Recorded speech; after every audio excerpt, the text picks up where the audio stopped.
Hey everybody, Mike here. So I want to give a quick review of this little weapons light that I picked up from OLIGHT. This is the Baldr S. So this is the box that comes in here. When you get that out of the package, your weapons are a little light. Now I want to kind of go over this light with you. I've never owned a flashlight or laser for any of my handguns before in the past. Quite a bit of research went into this before I selected this model. So this is the Baldr S. It's rated at 800 lumens on the flashlight. It's also got your green laser on here as well. So kind of go over how this thing works and what drew me to this model. You've got this little quick lock lever here on the side that you can lock in place. So I can literally get this off one handgun and onto another within 20 seconds. It's that simple. Once you're locked in place here, you flip your little lever over to the side, and then your rail here is adjustable. You can also clip onto your rail here like so. So all you got to do when you get this on your handgun is click it in place, locks on your rail. You slide it forward or backward depending on where you need it on your pistol. Lock your lever in place and you're good to go. On the back here, you got two levers here to click on and off. So depending on whether you're left or right-handed or how you decide to hold your pistol, you've got the option of whether you want to turn that off or on with the left or the right-hand side here. On the bottom side here is your three-position switch. You can run this in just flashlight mode. In the center is your flashlight and your laser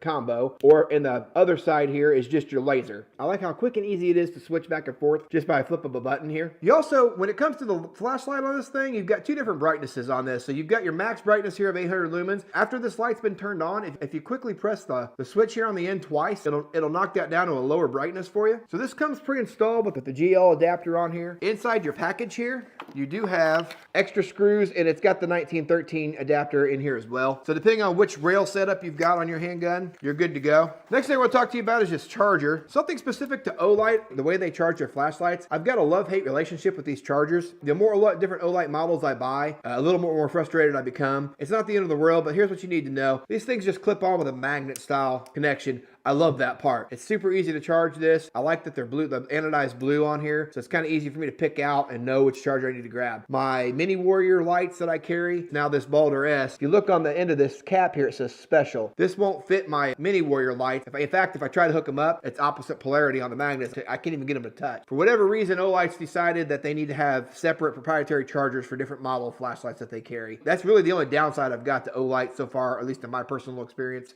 Is that I have to keep track of these little chargers, and if you lose this charger, well, you have to go source another one. You can't just grab a USB-C charger, out of your drawer for something random. Keep that in mind. You got to keep track of your chargers on this stuff. Outside of that, though, guys, I love the OLIGHT brand, and I love what they've got going on with their different models of lights. I've been running this on two different handguns, playing around with it. So I either run it on my Hellcat, or I've got a Taurus G2C that I've been running and playing with. And so both of those are compact pistols. When I've got this hooked to my gun, basically the tip of my barrel sits right here, and this end of the flashlight just slightly overhangs, which I kind of wish that was a little more flush. On a shorter barrel like I'm carrying, I can't expect too much. I'm going to shut the light off for just a second here. I want to show you what this looks like in the dark. So now we're here sitting in the dark. So you can see behind me here how bright that light is. Playing around with this laser outside. I've got a tree line at the end of my property about 1,000 feet away. I can hit that tree line and this laser light's still going. So I actually don't know how much distance you can get out of this light, but I know it's about 1,000 foot. On the flashlight here, being at 800 lumens, I'm able to use the fence line on my pasture from my house with this light. I can see my cattle out there, and that's about 400 feet away. To give you an idea for distance, and I'll throw some shots on here as well with me walking around this thing at night. I also tried to throw my drone in the air and kind of simulate what this looked like going around the house if I was using this in a situation. So hopefully that kind of gives you an idea. I have to kind of play by the rules on Amazon. I'm not allowed to show this with the pistol hooked up to it. That's kind of unfortunate, but we have to play by their rules, so it's all good. So I just want to give you my initial thoughts on this little light. I think this is going to be a really handy little accessory to keep on my nightstand pistol. I'm really looking forward to getting this out and getting some practice with it on the range. See how this thing actually functions and operates over the next coming days.